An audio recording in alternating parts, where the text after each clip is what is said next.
laughing because you hear me using a West African or Nigerian accent, would you call that lazy comedy? Would you say, no, that's just an element and part of comedy? New episode featuring Travis J, Gabriel and Wes. Hope you like this episode. Tickets for Summer of Love out now.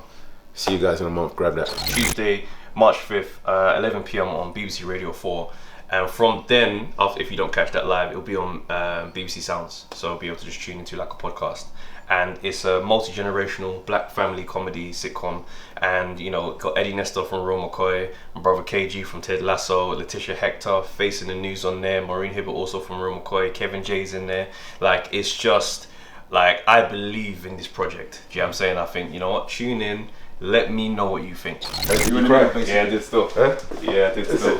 The way I fully thought that wasn't gonna happen, fam. I love her!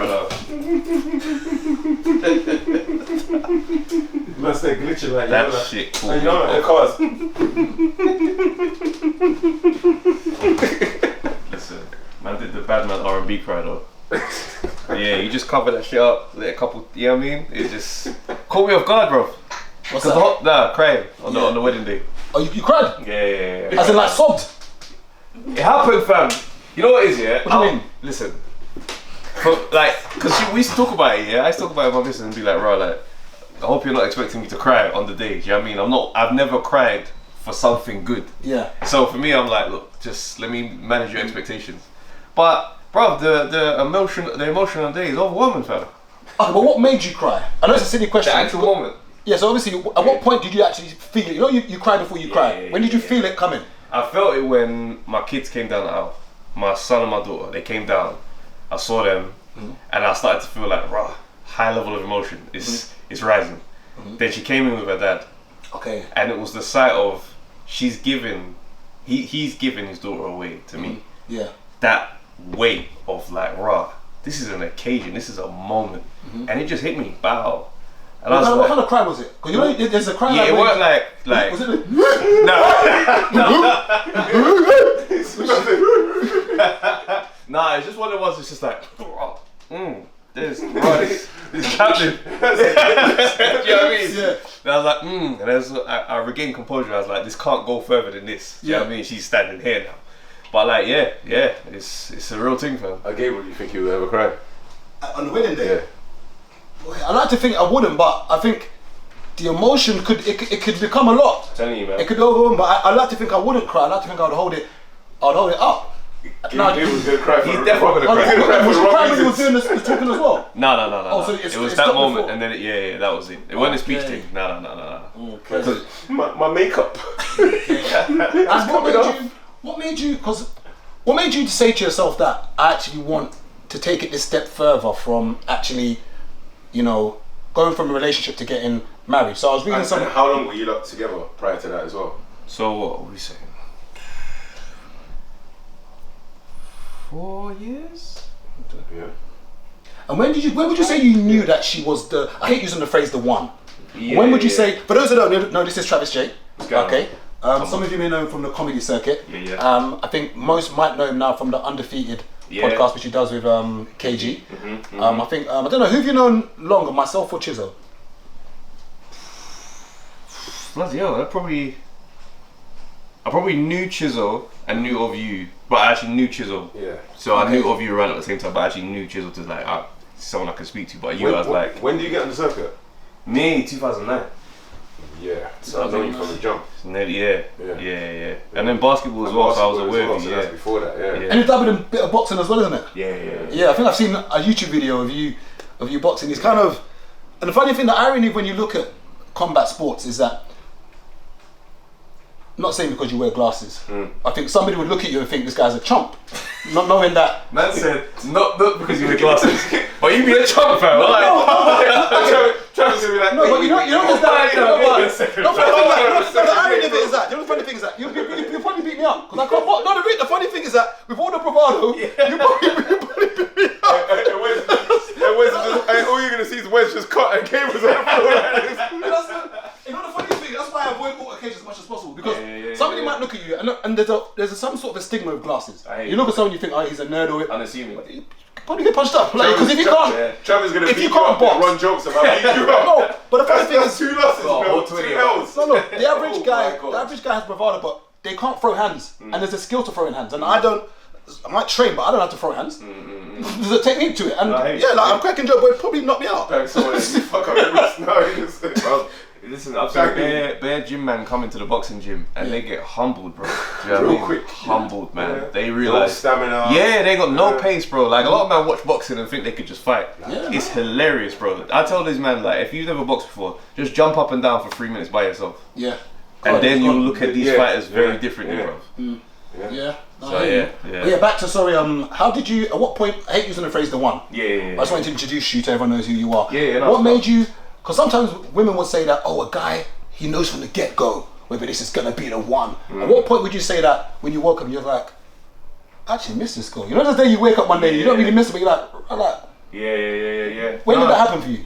Boy, you know what? It's definitely been like a journey. I wouldn't say there was that light bulb moment per se, but it's I don't know. It's a process. It's a process of different events and somebody proving time and time again who they are. Okay. You see what I'm saying? And it's like, it's an evolution as well, because it's like you meet people in the beginning and realistically you do not know each other. I think Chris Rock's got material about this where it's like, this is a representation of themselves that they're giving you. Do you know what I mean? It's tailor-made for appealing to you. Whereas as time goes on, all that strips back and that's who they are is what's left. And I think, there's a lot of like growth I did during a relationship where it's like, you actually are being yourself. Okay. You see what I'm saying? A lot of stuff gets stripped back and it's like a lot to do with, I guess, ego, all those type of things as well. We don't realize, like, we get locked in our ways for how we see this relationship being. And it's like, a lot of men are scared to get hurt. So we don't really get the full vulnerability to let this relationship progress. Do you know what I mean? And I think what really helped me kind of with that process, I guess, was like around about the time I started therapy. Okay. Yeah, that was quite an interesting turning point. Yeah, we can get to that later on. It was an interesting turning point in my life where you start to realize, okay, let's strip all this stuff back and see what's going on. And I just had to really assess, like, time and time again, she showed me who she is. And I know with me, I'm a difficult kind of person to get to know, but she just kind of was able to unravel me. Do you know what I mean? Do you know what I mean? Because it's like, there's times in my life, I'm the kind of guy that I will appear to know what I'm doing most of the time. So ego attached to that is like, don't tell me nothing. Okay. I'm doing what I'm doing. Do you know what I mean? You don't understand is what it is. Not in a rude way, it's just a subtle, okay, let me handle this. Yeah. But she'd just be like, yo, you're not really doing the stuff you think you're doing. And I need that kind of energy. Okay. When I look at, say, my upbringing, I've always had firm and direct conversation with my parents growing up. It wasn't like, child-son dynamic. It was very much like, listen, step it up. Yeah. Otherwise, that ain't gonna cut it in life. So having that kind of in my relationship and it's like, yeah, okay, cool, you fit. And for those who don't know, his mum's one of the trailblazers when it comes to comedy in the UK. Angela Marr. If you do not know, that's who his mum is. But that's why I just mention that because I know how much of comedy came from seeing your mum just kill the circuit? That question there is nature versus nurture for me. Okay. Like, I do not know how much, whether or not it's in my blood that I was going to gravitate to this space, or because I grew up and I was watching her in this kind of environment. But I don't know, I just felt like home when I went to Cultural's Funhouse. Okay. And I was just like, I remember seeing it advertised, I didn't even know exactly what the event was, but I was like, right, everyone's talking about it. Get there, stand-up comedy, and man are just out there killing it. Like, and I'm seeing comics walk around like celebs afterwards, and I'm thinking, this feeling of where I can do that. I don't know where it was so strong. Oh, it's definitely at your first show though. Huh? I said I was definitely you there? Yeah. Brother, I was going to comedy shows by myself. Alright. Because after a while, enough man was like, alright, yeah, I'll come. But then it's like, I'm on my own sitting there. And I remember watching this comic like dying on stage, bro. This guy was off. Like he pissed them off. It wasn't like he weren't fun, he pissed them off.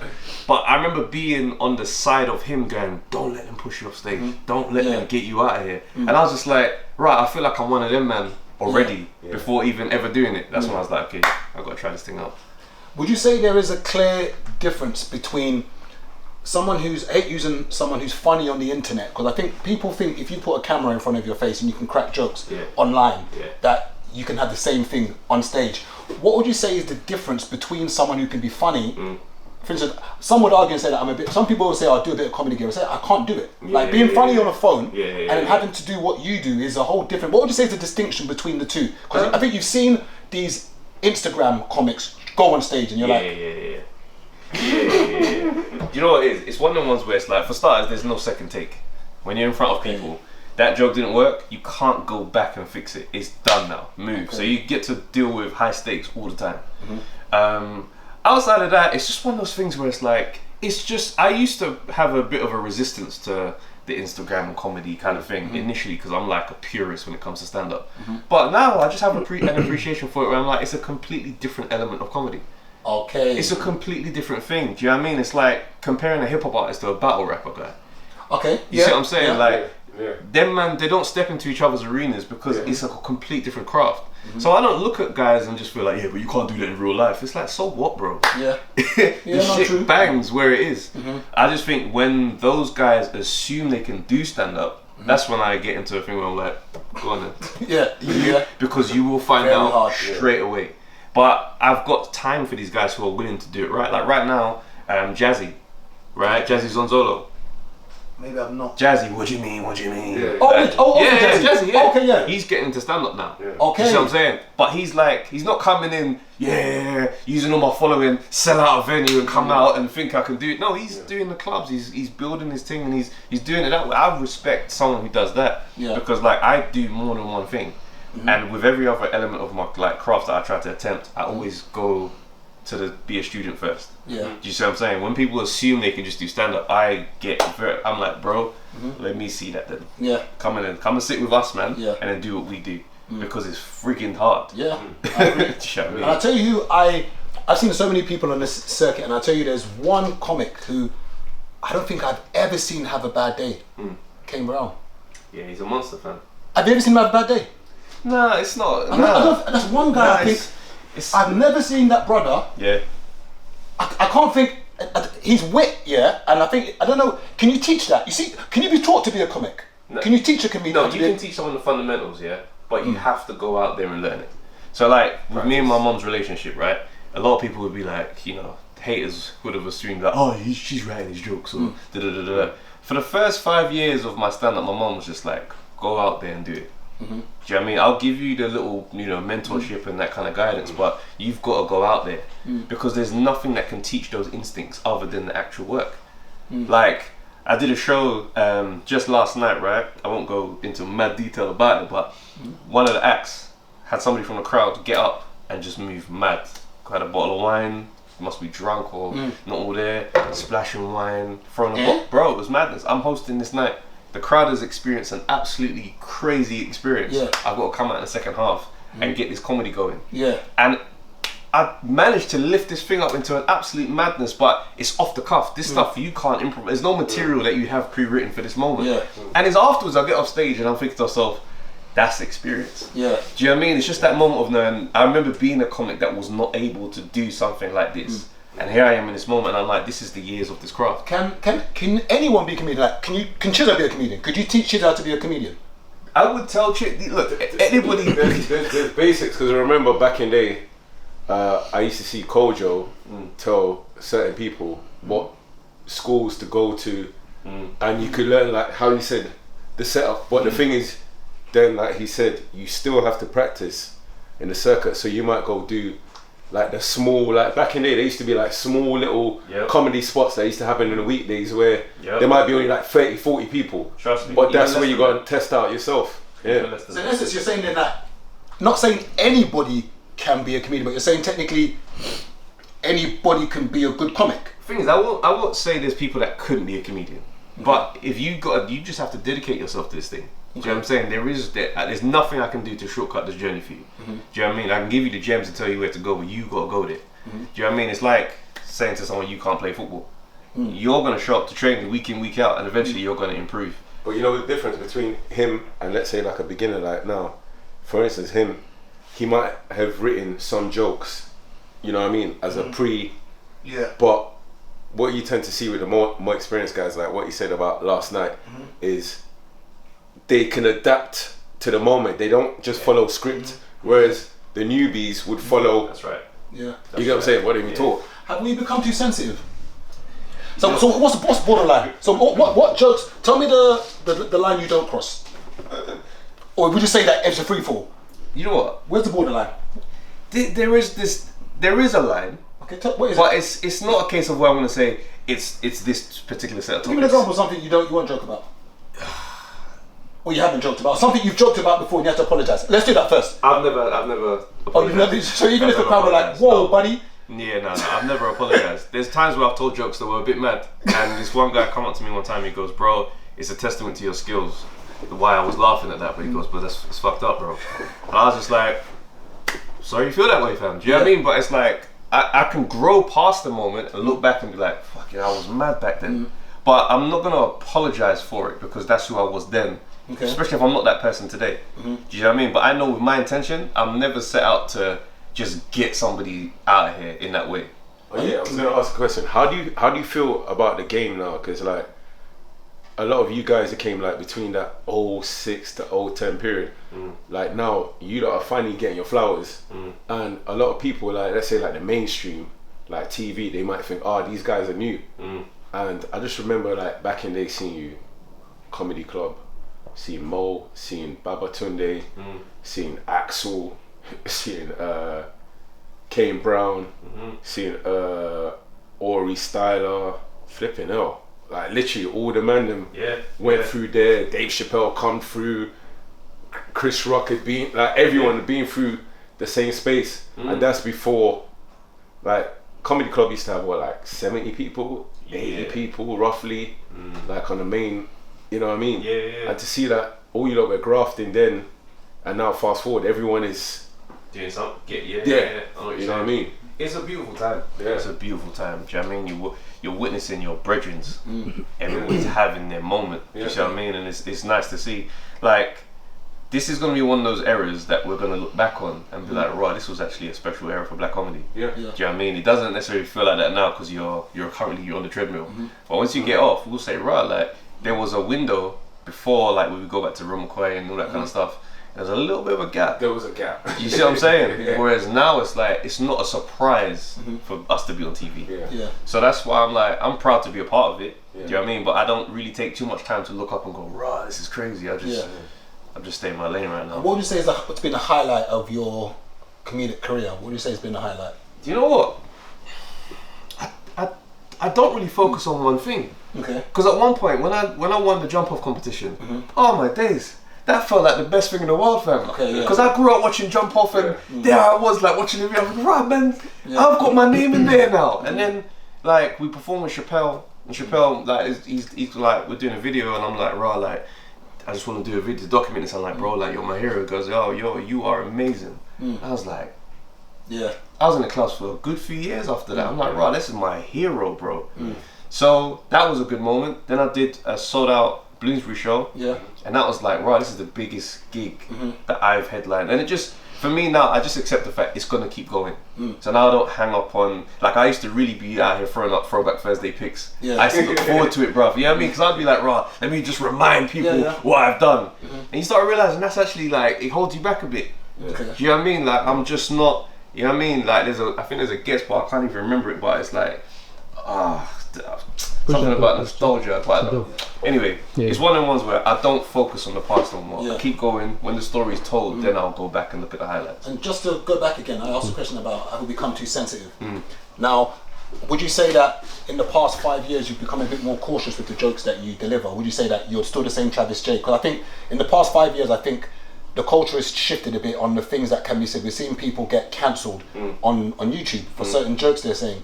Would you say that you're a bit more cautious now in regards to what you say? And also, second question, when you've got a new joke, is there anyone that you actually tell that joke to before you take it out? So do you maybe send it to your mum? Do you send it to Kevin? Do you maybe send it to, I don't know who's in your circuit, but when you think a joke might be on the cuff, do you just go with it, or do you kind of say, yo lads, I'm thinking to make a joke about this. Do you think it's, am I going too far?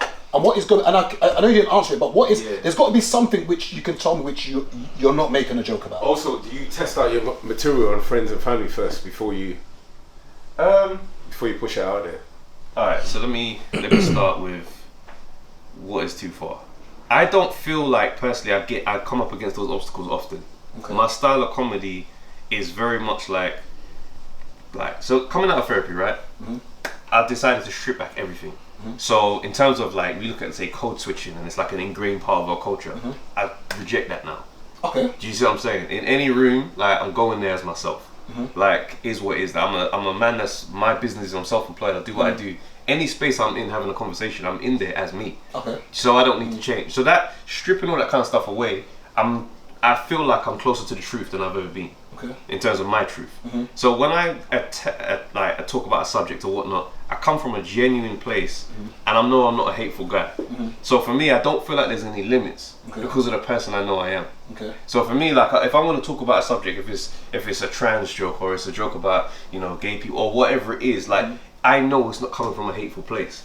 And I won't hide from a person. I'll be in different rooms. I'll be up and down the country in different shows. I see people, have conversations in the crowd. Oh, I'm this guy. I'm like, oh, okay, cool. I've got some questions.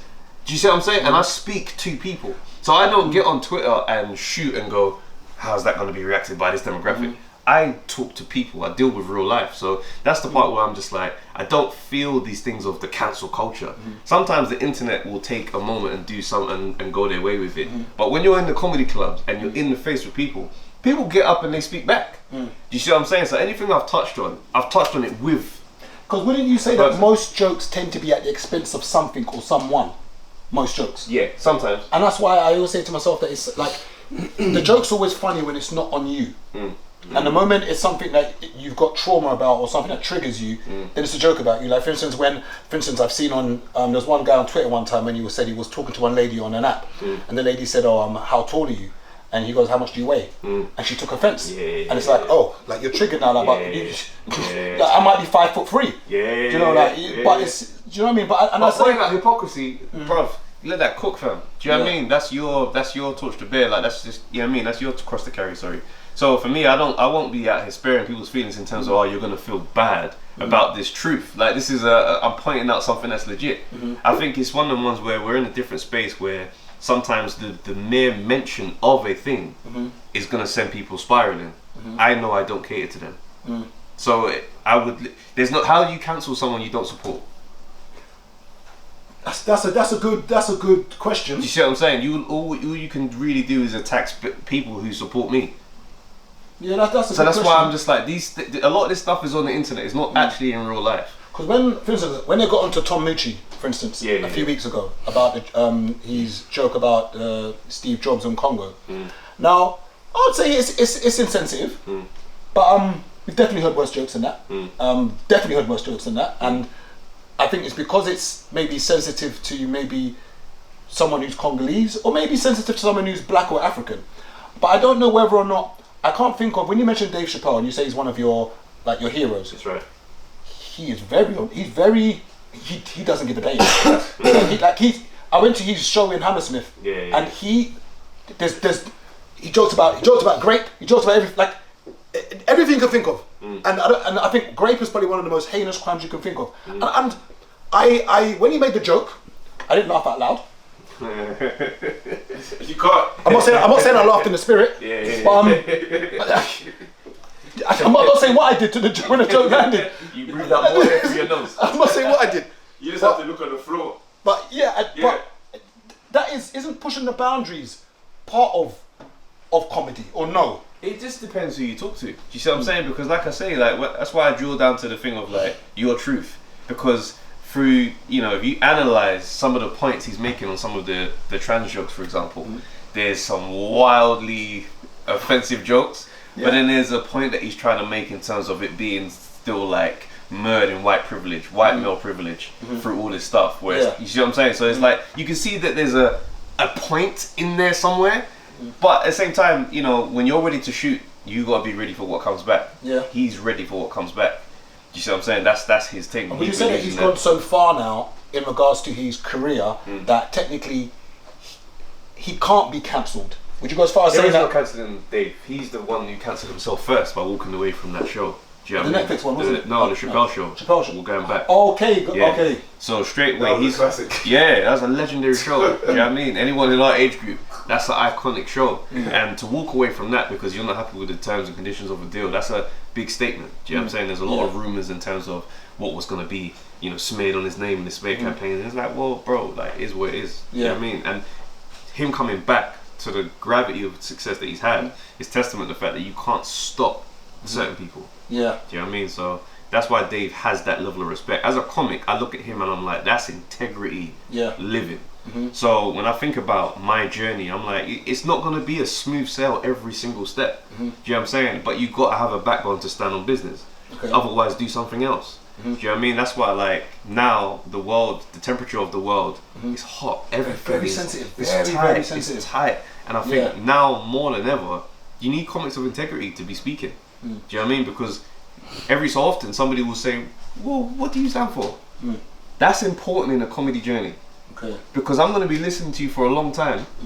It can't just be about nothing the whole way. Otherwise, I'm going to grow out of this content. You know what I mean? When we're youths, we're watching cartoons. It suddenly stops. You don't remember when. You suddenly want to watch something else. Do you know what I mean? A lot of top comics, what you know, it's like in general, they're always like on point with like current news and you know what I mean, current trends. Like you said, they're not just running bants just for the sake of running bants. There's always a underlying message in between. There's a deep root in there. Trust me. That's why like the airy fairy stuff is cool. Do you know what I mean? Like you get like say Michael McIntyre. He's not gonna touch politics. Of course. He's gonna do the light stuff, and that's fine. But all comics can't be like that. Otherwise, we're gonna say, brother, you're ignoring mad things in this world to get these jokes off, and I gotta watch you for an hour. I'll tell you who I know that ain't got no filter at all, like zero filter. The young boy, Edwin Jr. Oh, he's got zero. He doesn't Zero. I love it. I haven't seen him much, I'll be honest, but I know he's taking it serious. No, he's zero. No, I like dark humor. And I always say to people that I'm the wrong person to say. No, he's darkness. I like dark humor. I'm the wrong person to say, oh, this is in my opinion, not saying everything's a go, but something is sensitive to somebody. Like, I watched Django back in the day when Django came out. I didn't want to laugh. There was some effing funny scenes in there. No, there's some funny scenes in that. You're sitting there like, my head was steaming hot. But it's funny. It was funny. Even now, someone just sent Ken, London's very own Ken, sent a joke from Edwin Jr. when my kid asked for help with homework, and you already know it's just gonna be flagrant already. Another guy who I like for the sale is Junior Booker. Okay, Sharks. He's just on nonsense, brother. I tell you, Junior Booker's style is very funny. I tell you why I find him funny, because he's almost not trying to be funny. He just doesn't. It's a weird. It's a weird style he has. Like even when I'm watching his Instagram videos, it's a weird, like, gosh darn it. Yeah, it's like, it's just so. It's just like, it feels like it's just no effort. Yeah, but it works. There's a science there. Yeah. No, it works. It works crazy. So Richard Pryor. Yeah. I'm gonna go as far as saying that you will know more about comedy than I will. Would you say that he's the pioneer for this circuit? Yeah, I'd say he's a pioneer for a lot of styles on black comedy. Do you know what I'm saying? Like there's a raw element that he brought, because around that time you got to remember that the guy before him was Bill Cosby. When Bill Cosby was the America's dad, so he was clean cut and So he'd have an issue with someone like Richard Pryor or Eddie Murphy, because they're swearing, they're talking about sex and this guy mad.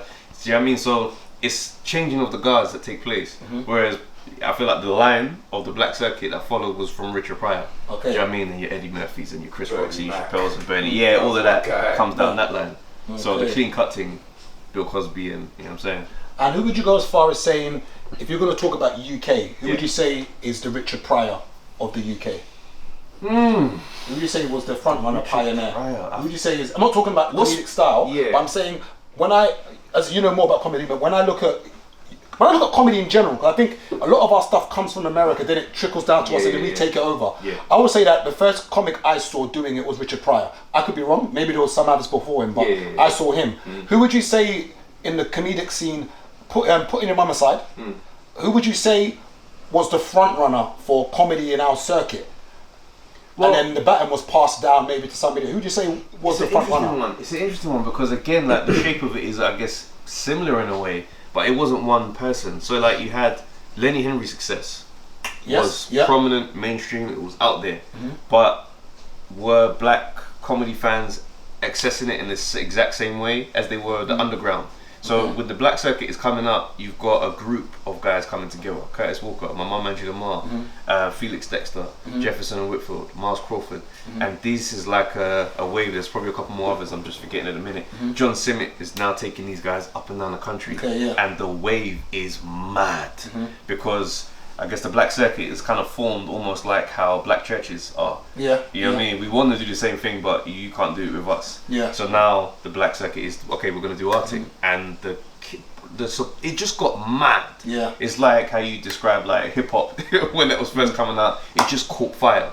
So I can't put it down to just one person in that mix. But if you had to, you would say Lenny Henry was the... Lenny Henry was the mainstream presence. He was kind of like the first to say this is a black comic on the circuit. On TV.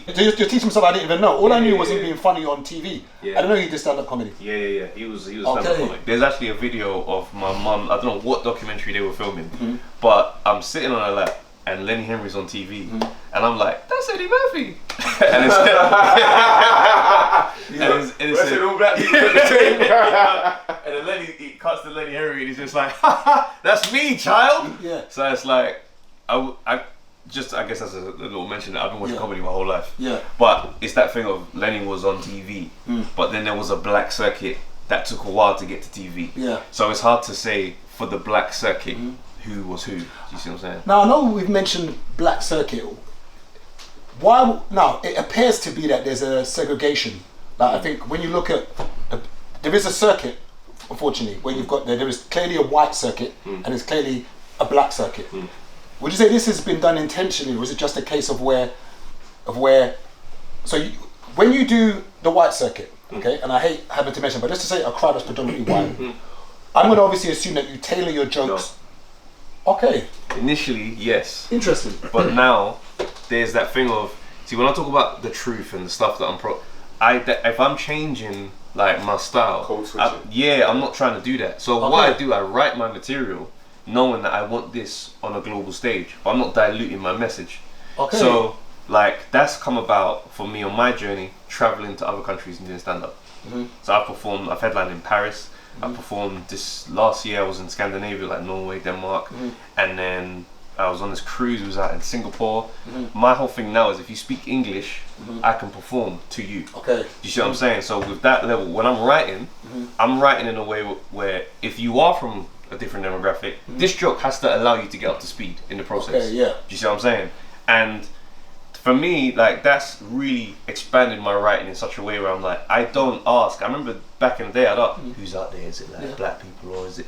No, I don't ask. As long as there's people, we're good to go. Do you see what I'm saying? And I think that's about expanding. Like in terms of the Black Circuit, I don't predominantly all my gigs these days. It's not just the Black Circuit shows. Do you see what I'm saying? Realistically, what fills my diary these days is the mainstream gigs that are in random cities. Like my mileage on my car, I did 40,000 miles last year. I'm up and down. I'm always doing shows. So that thing there, I don't know. I feel like it's a growth journey as a comic, aside from being just a black comic. But I fly the flag for the Black Circuit. Do you know what I mean? I think that's important when it's like, if my story ever is being told, it includes where I formed this craft. And I think that's where you respect the thing if you're not going to be, only performing on the Black Circuit. Because I want this territory to expand. So if my success gets to a place and you say, where have you come from? I say, I'm from over there. Do you know what I mean? You go there now and see who else might be next if it's not me that you're looking for. And that's the kind of the honour and respect I want for the Black Circuit. Do you know what I mean? Because we can't save it from just sticking in those shows. Because nowadays it's less shows than there used to be.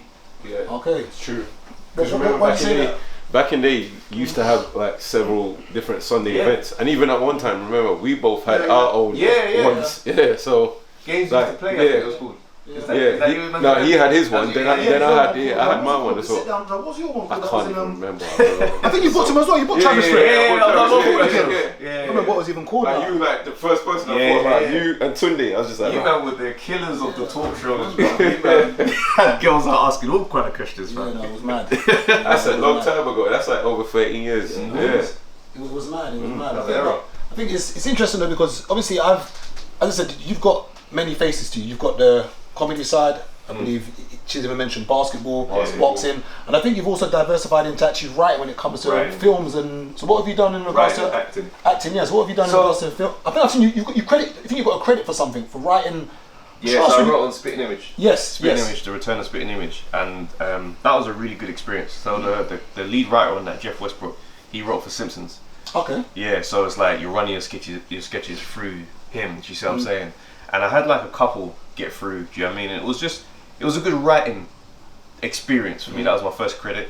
Then after that, I wrote for Deepfake Neighbor Wars. That was on ITVX, and that was where we kind of used AI. And I think the first way people have seen AI, where you got celebrities, and they're played by impersonators, but the faces, I saw that. That's the celebrity's face. That. So that was like, it was mad to watch the whole thing play out. But writing, I wrote like a whole episode. So now I've got my my own radio sitcom, Rum Punch. That's going to be on BBC Radio 4. Okay, fantastic. And it was originally designed for TV. When does it launch? Sorry, so we don't know. March 5th. I don't know when it's coming out. And March 5th. How do we watch it? Sorry. BBC Radio 4 at 11 PM, and then after it's on BBC Sounds. Okay. So yeah, the first episode's going to be on there. And writing for like, it was a show that's obviously designed for TV, but writing for radio, you take that element away, and it strengthened my writing in such a very different way. Do you know what I mean? So it's like, my writing journey is like very separate to my stand-up. But when you're writing stand-up material, you're writing. It's just in a completely different, space. So yeah, man, like that's been a real process, and I think it's an important process. I think we've got to start to write our own work. Do you know what I mean? I've there's a narrative amongst kind of our circuit where it's like, we need to be on TV. Why are we not on TV now? And it's like, we just need more of us writing and throwing ideas and seeing what sticks. You see what I'm saying? So kind of glad to be in this process. And how do you deal with rejection? So, for instance, I'm assuming that you've written for things in the past and you've not got it. And I guess you've probably faced a lot of adversity in the comedy circuit, where I'm assuming that maybe there's times you've heard there's a show going to go on, and maybe you've DM'd the promoter or emailed the promoter like, look, I heard there's something, I'd like to be the supporting act. How do you deal with rejection? I guess the most rejections come with acting auditions. Oh my days, bro! You be learning these scripts, bro. Showing up with your best version of your attempt, and then, just sometimes you don't even get a response. But you just have to find that enthusiasm and go again for the next one. Yeah. I think for me, I've got a vision for where I see myself at the end of this road, and I'm like, well, if it's not this, then something else. And I just have to stay. Like when I send a self-tape off or an audition, I forget about it. Yeah. Like I'm now disciplined enough to not refer to it. I won't be like, oh, my manager like, have they come back? No, I just move on. If they come back, then yeah, cool, we'll move with that. But I just don't preempt the steps.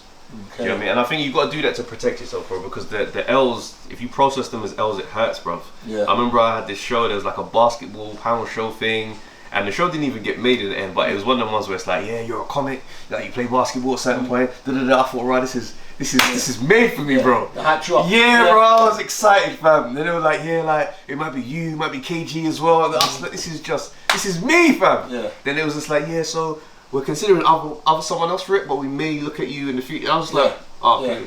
Yeah. And for free, I gave myself 3 days to be pissed off. Yeah. I was moping, I was playing 2K, and I was just like, bro, you should be me, bro. I'm sitting there playing like, these men don't even know basketball like that. Yeah. And then after you see, where should we walking through? So what's the travel? What play is that? Fam, yeah, but you just roll with it. You have to roll with it, fam. Otherwise, you'll hate the game, fam. How did it link up with KG come about? That's my bro, fam. You know what I mean? So obviously we got a podcast together, but we had our radio show before that on Beat London when it was Bang Radio. Yeah. Okay. And the whole thing started through a car journey. Okay. So we get booked for a show. There's like Jamaica versus Africa. Like I don't even do those shows anymore. I don't hate that. A country versus a continent. Yeah, but even still, like the jokes, you can't write new jokes for what's required for this thing. Do you know what I mean? I'm about to throw back to when we were 6 and ignorant. So anyway, we're in the car, promoter's car, driving up to that, sitting next to each other. First time really sitting with him, and the banter is flowing. Everyone in the car, they're not even chatting. Them men are just listening and laughing. And it's one of the ones where it's like, when I'm getting out now, when they're dropping us home, promoter's like, you man should do something still. And it's like, okay.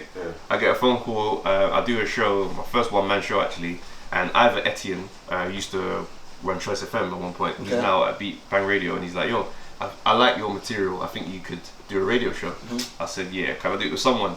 I'm calling that brother because what we had there in that car, and the journey from then has just been like, bruh, that's That's my brother, bro. He was best man at my wedding. Okay. You know what I mean? That's my guy, fam. Yeah, wicked. You know what I mean? So, yeah. Is he back from LA? Yeah, he's back today still. Yeah, back today. He's out at the Sag Awards. Okay. Like, for Ted Lasso. And those want to know who That's the KG is. KG. I think for me, Kevin Gary, KG for me is probably, when it comes to that whole internet skit era, I think it's fair to say that Kevin and Nick were the first people, Shadrach and Meshach, they were the first. I can't think of anybody else. I went to school with Nicholas. Is it? Yeah, same They year. were the first, they were the pioneers. I know from like. They were the first. Yeah. When I tell you, they the killed it. knees with the roller The skate. storylines that they had, It's just perfect, bro. They were, Nah, 10 out of 10. they were before Vine. yeah. Yeah, For yeah. So everyone. like before everyone. Yeah. So even before the Americans, they're churning Yeah. skits. They were They're kings, from bro. I way back. remember being in my bed and watching these men pull up on the mobos and just jump Yeah. like, oh, Yeah, with the first guy. yeah. Yeah, Yeah, man. no, they done it from early. Now, even when we talk about rejection, you mentioned therapy earlier. Now, what I know it's probably not saying it's probably, it is a taboo subject, especially in our community. Yeah. Now, what gave you the courage to actually say to yourself, you know what, I'm going to speak to somebody about this? So, curiosity. Okay. I didn't think nothing was wrong. Okay. I was just curious about it. Everyone's always talking about it, so I'm like, raw. So then this thing comes up on my page, Black Minds Matter. Okay. And they're offering 10 free sessions during the pandemic Okay. for people who might be having a hard time dealing with what's going on. So I was like, I'll dash my email in there and see what happens. They came back and they were like, yeah, boom, you've got your sessions, select whoever, So I'm starting the sessions and I'm very much like, you know, approaching it like how you approach a magician. Go on then. Yeah. Let me do your thing. Yeah. You know what I mean?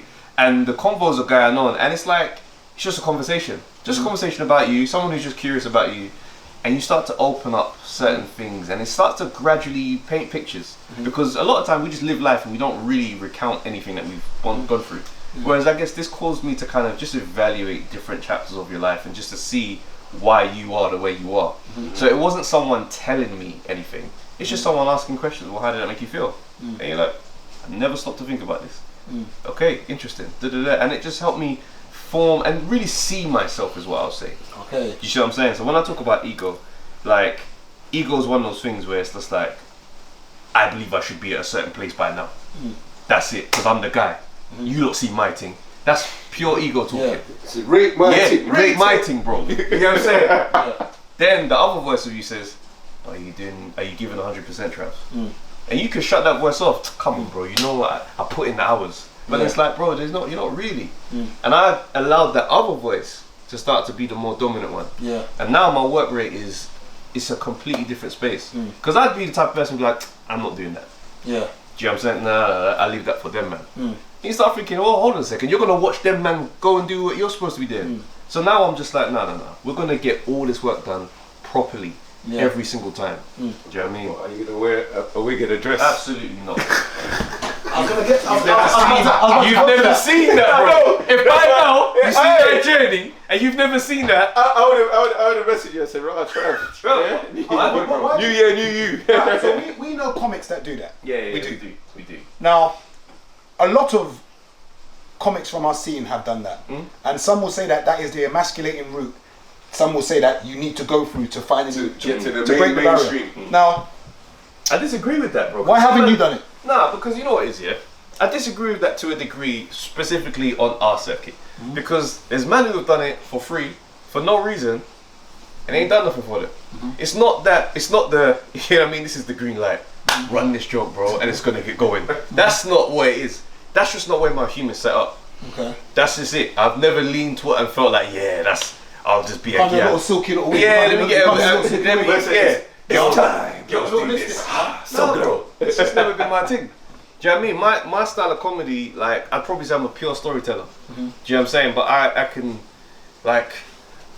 can put a deep message in there. You can see where my mind is going with this story. Like, I got a mafia joke, right? I don't know if you might have seen it on my page, but it's basically me talking about how mafia men, they get to be celebrated as mafia hitmen publicly.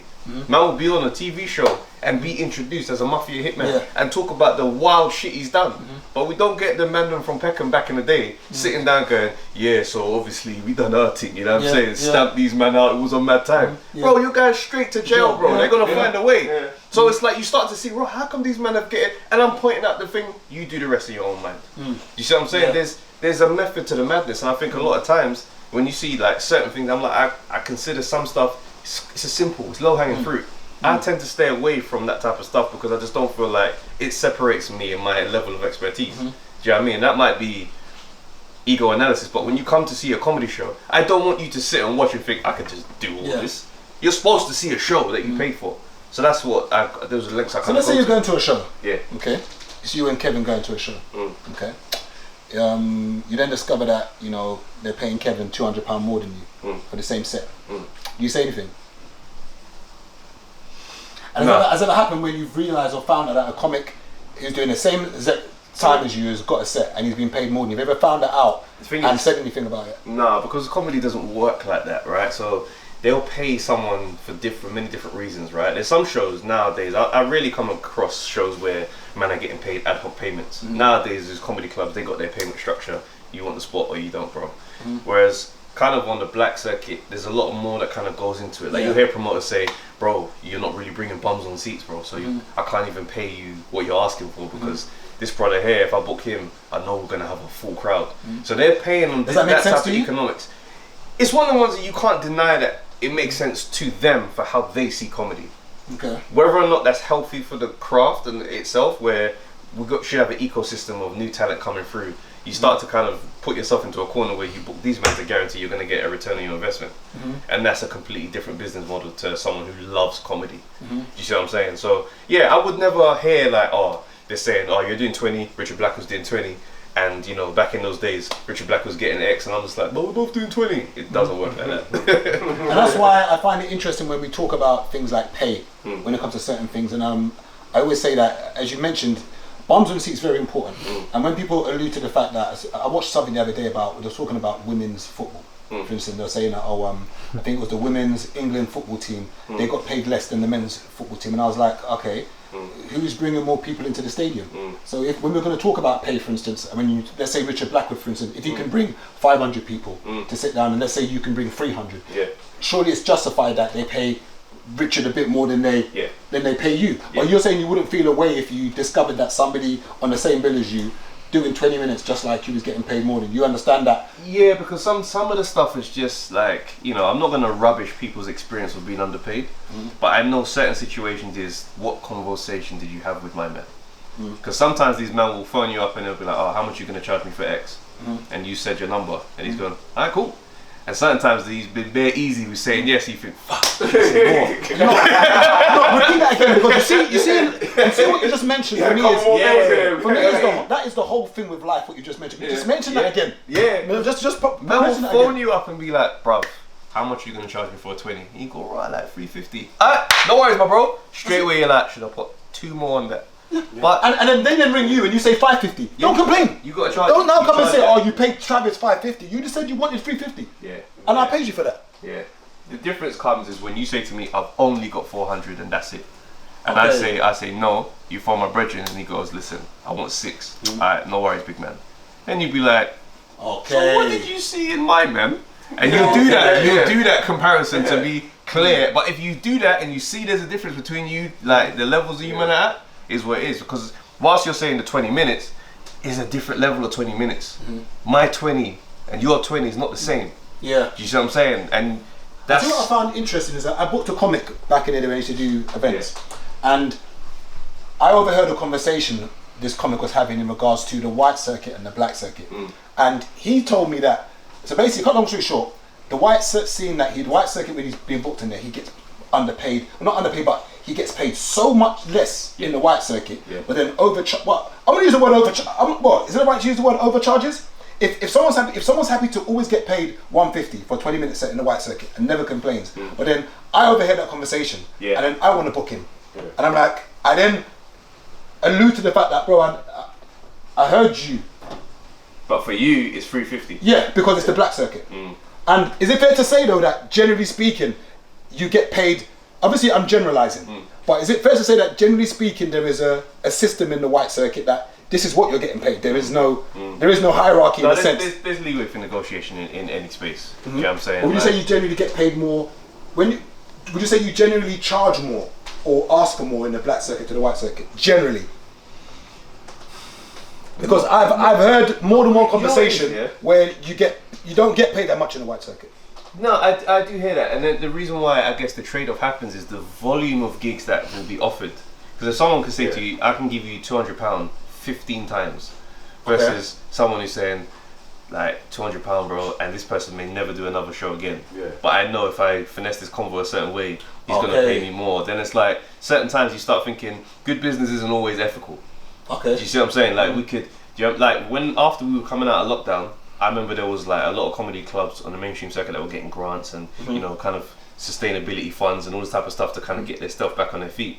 And I knew the black comedy circuit promoters weren't getting there. Of course. So there's one guy I was having a conversation with, and he's like, I'm trying to get this thing back up and like, what are you gonna try? And I was like, bro, I know what it is. Do you know what I'm saying? So we can call it that. And I was like, tried to have the grace because I knew what it looked like on the other side. Now, you know, on a normal basis, yeah, I might just push to get as much as I can because on the basis you go, right, I've done mad years on this circuit.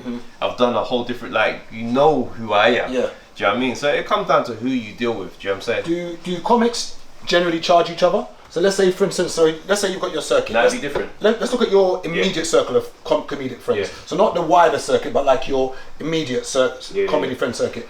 Do you charge each other? Well, we'll put it this way, yeah. I will, if certain man phone me up, I won't ask the fee. I'll agree to come and do it and pay me what you want. Pay me what you can, and I'll let that be it. Okay. So if you ask me for my details and it's a 40, or it's just some small change, I'm trying to help you, bro. Do you see what I'm saying? And that's the strength of our relationship that's doing that. Do you know what I mean? It's one of those things where it's like, we've got to come back to understand there's an ecosystem for how this thing's going to move forward. Do you know what I mean? If I hold you up on certain things, this thing goes nowhere. So that's it. There's so many different variables. On our circuit, I don't think a lot of the guys on our team have the best relationship with promoters. Because on one hand, you say, okay, there's this ecosystem, trying to get as much as you can, but then man are acting like, oh, it's up breaking an arm and leg to put a 50 on top of that, and you see this place is filled. Yeah. Now you're putting on shows yourself, so you know how this thing is breaking down when you're looking at the bums on seats, but that's not being reflected in anybody's payment situation. So then now we're at odds. So when you phone me and ask, I'm thinking, all right, the gauntlet's down. Well, nah. I'm difficult with you because this is what we've created. Yeah. Whereas with my friend, my comics, and nah, bro, whatever. Yeah. I'm pulling up because it's your thing. Okay. Do you know what I mean? And I think that's what the gripe is a little bit with the black circuit, where it's like it eats on itself. Okay. Do you see what I'm saying? Where it's like you got some promoters in this thing, and they're trying to just use you to get as much money as they can. And it's like, you're not pushing the game forward. This isn't developing anymore. You're just chopping bread. And then we're saying, right, the circuit's kind of dry. Yeah, because man, a guy where they can make money. Yeah. Do you know what I mean? So that's why that's why for me, I'm like, yeah, I'll casually say most of my gigs are not on the black circuit, but I'm a black circuit comic because this is where I've And why would you say most of them are not? Is that because there's obviously we're in England, so clearly there's going to be more white promoters than the black promoters? The amount of gigs. You know what I'm saying? I'm non-discriminate, bro. When they think I'm there, because I'm like, I can play these clubs, I can play anywhere. I'm not taking calls from whoever. Yeah. It's just the sheer volume will never match up. Yeah. Do you know what I mean? Yeah. So therefore, you probably can take less. I can take because whatever, the volume of what it is. So if you're gonna have 15 gigs for this person, you can afford to maybe charge them 200 instead of 500 because you know that in the long run it's more worth your time. Have you ever stolen a joke before? Have I stolen a joke? Yes. Nah. Or maybe you shoplifted one where you kind of like it was by accident. As in no, because there's a comic who a lot of people accuse of remixing jokes. Okay, and it's from they say it's from that era of the DVD era, which was the Def Jam comedy, where this comic has just basically taken the jokes and just remixed it. So maybe it was a joke about maybe Nigeria, he'll turn it to Congo, just kind of make it a little bit whatever. So you're saying that the jokes that you've delivered, okay, as an authentic comic, has always been integral to you. That these are my jokes. Yeah. Okay. And but I'm sure that you've heard comics, you've heard jokes. I've definitely seen men stealing my jokes. I've had fallouts with comics over stealing my jokes. Oh, so you pulled someone up before? Yeah. As in like a ring, a phone call, or a DM, like you said, yo, bro, like that's my, like, yeah, bro. You couldn't have made this up. Absolutely. But they said nothing's new under the sun. No, they do say that. And if you go is there such thing as a new joke? Yeah, there is, bro. There is. But then there's also that thing of like, two men can have the same idea, and I leave room for grace when it's a comic that's completely from a different walk of life. Because when I say I'm doing these different clubs, I'm seeing club comics that I've met for the first time that I didn't even know existed. And right, you got a joke that sounds like mine. I'm not about to pull you up because I'm like, right, I didn't even post that online, fam. Now I'm saying you was in a comedy club and you saw me. Waiting Waiting on the back, writing notes. Millhouse. There's room for that. I was in New York and there's a guy that's got like a joke very similar to mine. Do you know what I mean? Like I got this joke about a protest I've been on and he's got the joke but it's like the same beats. Okay. And I'm looking at this brother and I'm like, where do you know me from? Yeah, you see what I'm saying? But it's like there is a possibility for that, but then joke thieves exist. Do you know what I'm saying? When you pulled this guy up, would you say that if to you it was clear that you've seen me do this? For me, it felt very you're doing my joke. Yeah, for me it felt very clear. Do you know what I'm saying? But now it's like I was a younger comic, so there's a lot of like we're all young, we're all fighting for our place. That felt like right, you're really trying to cut my legs from under me, bro. Like that's mad. But now, if I see somebody with a joke that's mine, I'm thinking to myself, I ain't gonna make no noise about it. The audience do not care. Can a punchline? Can someone claim a punchline as a joke? So, for instance, I'm gonna touch on the. I'm gonna stay on the fence here. Sure. There's a music that we have called garage, okay, and there's certain phrases and lines and certain things in that garage scene that I know that one comic, in my opinion, was the person who generated that. Obviously, now a lot of people now have started doing it. Now, is it fair to say that it's okay to do that? And I'm not mentioning like you're in the scene, so you. I think maybe antennas are made now. Can you claim a catchphrase in comedy? So let's say, for instance, okay, I use a word a lot, saying bloody clot. That's like my thing with fantastic. Let's say, for instance, you heard another comic do a joke and said, "Oh, they're like bloody clot." Is that person stealing my? Can you steal a line? Can you steal a word? It's tricky, bro. Like if a catchphrase is specific, like that's your thing. Even if it's something that's like it's from garage or whatnot, but that's your thing.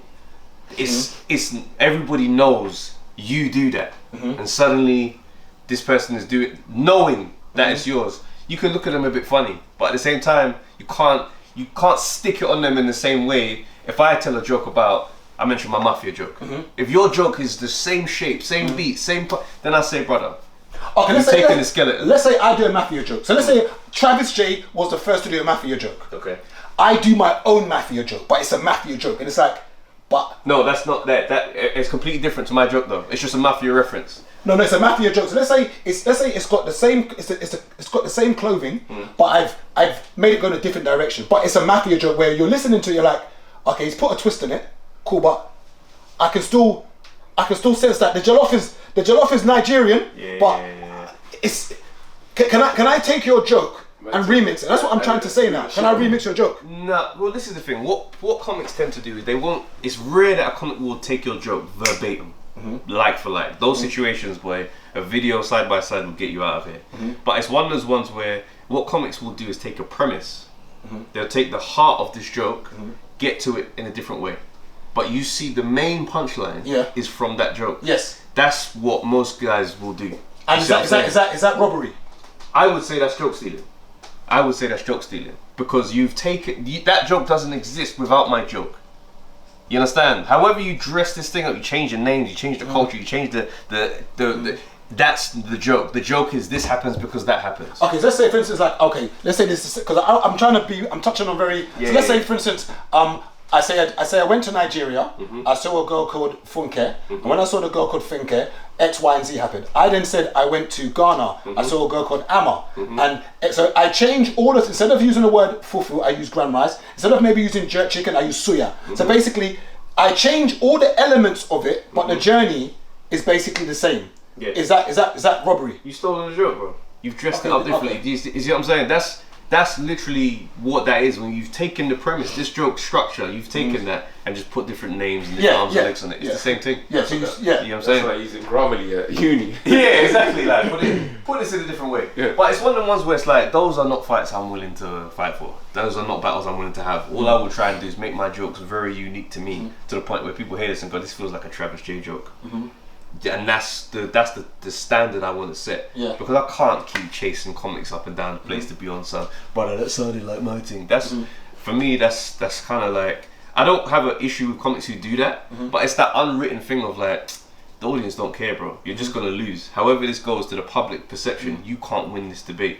Do you consider it lazy when comics use accents as jokes? So, for instance, let's say, I'm Nigerian. Yeah. And let's say the premise of my jokes is always using a Nigerian accent, like, "Oh, what are you doing?" And that's my whole joke. Isn't based on.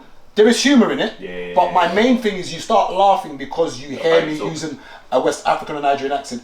Would you call that lazy comedy? Would you say no, that's just an element and part of comedy? In the same way, let's say I'm Jamaican, and my whole joke is a caricature on me using the patois dialect. Some may say patois as a language, but let's say language or dialect, whichever one you want to call it. Is it lazy that the reason why you're laughing at me is because of this? Is that, would you say that's lazy? And why do we find, I want your answer to this, why do we find it funny when someone maybe uses a patois language or dialect, or when a comic who is West African or even non-West African uses that? Would you say that's a cheat code as a comic? Because I've never heard you use a patois dialect accent as this is your thing now. This is why you're laughing. In the past, I definitely have because as your staples, and we know you now for an accent. No. It's just something that I know I've done before in the past. But it's one of those ones where it's like, Issa, if a young comic's doing it, especially, I'd give them all the grace in the world. Okay. Because when you're young in this thing, you're doing what you think works. You think you're doing what you've seen other people do. You're finding yourself. I let that stuff go.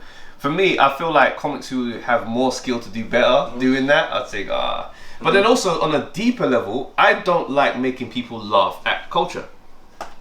So if the accent itself is the joke, you're laughing at this accent, which is a very real accent. There's roots that are a lot deeper.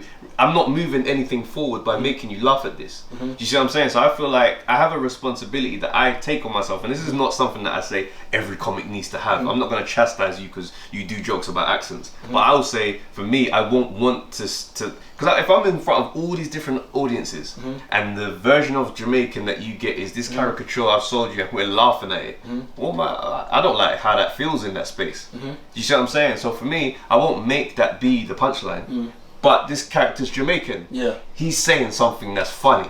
That's just that's just how I approach it. But I'm not gonna chastise somebody getting laughs. Now to think about it, I think it's fair to say that we genuinely do find accents funny. Because I'm now going to pull back on what I said, because I've often heard people use the Cockney accent. Exactly. And we laugh at that. That's right. So I think, is it then fair to say that we just find accents funny in general? Yeah. But when you make the accent your whole thing, you're no longer funny. Nah, it's not even a thing where I say you're no longer funny, bro. Some stuff is funny. It's just simple shit, but it works. Okay. So that's the thing where I'm like, I'm never gonna look at a comic on stage getting laughs and be like, that's rubbish, and then start doing that whole thing where because you're using the accent. The accent's your whole joke, so of course you're gonna laugh. Yeah, it's like, let him get that laugh, bro. Do you see what I'm saying? I'll just do your thing, fam. Do you know what I mean? That's not gonna carry your career doing that stuff. You're eventually gonna have to do more. But cool, if that's how you're gonna get your thing. So I'm not gonna look down on someone getting laughs on the accent. But yeah. But I just don't want. That's just my own take on things. Like, I know I take on certain mantles where I'm like, I think there's a responsibility for certain things to be conveyed through my comedy. Everybody doesn't feel that way, but that's why I'm me. Yeah. You see what I'm saying? I'm not the type to just impose my stuff on you. You hear me speak for a while and be like, this guy is someone who thinks deeply about stuff because of just the nature of my material. Yeah. I just don't impose my style on everybody else because, brother, we can't all sound the same. Yeah. You know what I mean? No, fair play. I think sometimes I see it as, I wouldn't say it's lazy, but I think in my head we always laugh at an accent. Yeah. So when that becomes your go-to or your thing, I sit there and think, are you funny? Or are you funny because of the accent? Yeah. And I think, and once again, you know better than me, but I think a purist or a pure comic should be funny without having to put on the accent. You know what, as well, I think a lot of jokes don't translate well without accents. That's why earlier on in the beginning you said something about how you write your jokes now that other people could catch up to speed as long as they speak English. Yeah. You know what I mean? Yeah. Whereas I could say something with a Nigerian accent now and everyone laughs. Where if I spoke the same thing, how I speak on a day-to-day, so it doesn't sound funny at all.